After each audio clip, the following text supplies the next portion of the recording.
Hey guys, good morning. I'm here with a very short video to let you know that Tronsense has bitten the dust. As you can see, there's virtually no TRX left in there.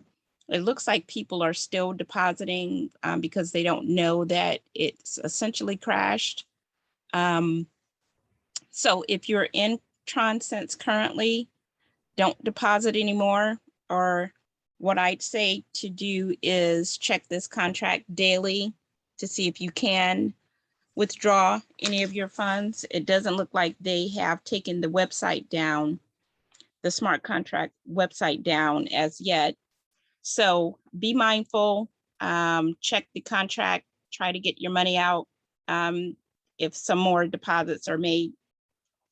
But that's it for today. I'll be on with another review later on today, but just wanted to give you this update that I just found out about it. Talk to you soon.